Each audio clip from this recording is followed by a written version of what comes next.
വേഗം വരുന്നവനായ യേശുക്രിസ്തുവിന്റെ നാമത്തിൽ ദൈനംദിന അപ്പം എന്ന അനുദിന വചനചിന്തയിലേക്ക് ഏവർക്കും സ്വാഗതം.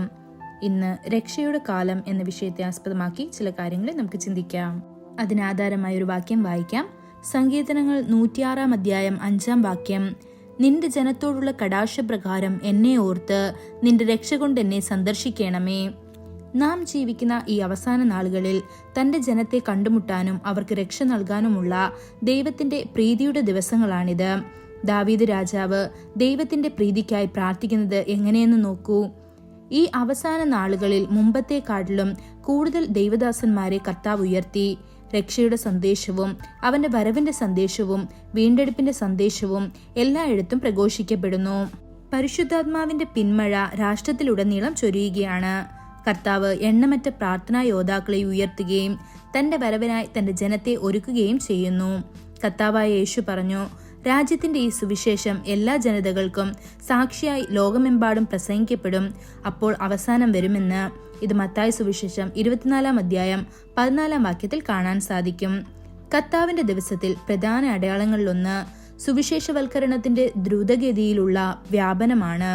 വിശുദ്ധ ഗ്രന്ഥം അപ്പോസ്തല പ്രവർത്തികൾ 17 അധ്യായം 30 വാക്യത്തിൽ ഇപ്രകാരം പറയുന്നു, എന്നാൽ അറിയായ്മയുടെ കാലങ്ങളെ ദൈവം ലക്ഷ്യമാക്കാതെ ഇപ്പോൾ എല്ലായിടത്തും എല്ലാവരും മാനസാന്തരപ്പെടണമെന്ന് മനുഷ്യരോട് കൽപ്പിക്കുന്നു എന്ന്. അറിവില്ലായ്മയുടെ കാലമായിരുന്നു കഴിഞ്ഞത്. നമ്മുടെ പൂർവികർ അജ്ഞാതത കൊണ്ടാണ് ഇരുട്ടിൽ വിഗ്രഹങ്ങളെ ആരാധിച്ചിരുന്നത്. കർത്താവ് അവരോട് കൃപ കാണിച്ചു. നമ്മുടെ രാജ്യത്തെ ജനങ്ങളോട് സുവിശേഷം അറിയിക്കാൻ വിദേശത്തു നിന്ന് മിഷണറിമാരെ കൊണ്ടുവന്നു. എന്നാൽ ഇപ്പോൾ നമ്മുടെ കർത്താവിനെ കുറിച്ച് നമുക്ക് നന്നായി അറിയാം. അവന്റെ തിരിച്ചുവരവ് ആസന്നമാണെന്നും നമുക്കറിയാം. അതിനാൽ നമുക്ക് ക്രിസ്തുവിന്റെ രക്തത്താൽ കഴുകാം, പാപമോചനത്തിന്റെ ഉറപ്പ് ലഭിക്കുകയും കഴിയുന്നത്രയും എല്ലാവിധത്തിലും കർത്താവിന് സേവനം ചെയ്യാൻ സ്വയം സമർപ്പിക്കുകയും ചെയ്യാം. ഒരു ദിവസം പോലും പാഴാക്കരുത്.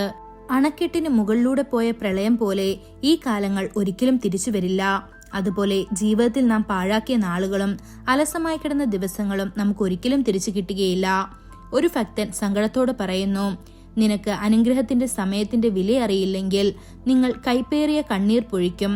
നിങ്ങൾക്ക് അനുവദിച്ചിരിക്കുന്ന മോക്ഷത്തിന്റെ സമയം. തിരുവെഴുത്ത് എബ്രായർ 2 അധ്യായം 3 വാക്യത്തിൽ ഇപ്രകാരം പറയുന്നു, എങ്കിൽ കർത്താവ് താൻ പറഞ്ഞു തുടങ്ങിയതും ദൈവം അടയാളങ്ങളാലും അത്ഭുതങ്ങളാലും വിവിധ വീര്യപ്രവർത്തികളാലും തന്റെ ഇഷ്ടപ്രകാരം പരിശുദ്ധാത്മാവിനെ നൽകിക്കൊണ്ടും സാക്ഷി നിന്നതും കേട്ടവർ നമുക്ക് ഉറപ്പിച്ചു തന്നതുമായ ഇത്ര വലിയ രക്ഷ നാം ഗണ്യമാക്കാതെ പോയാൽ എങ്ങനെ തെറ്റിയൊഴിയും എന്ന്.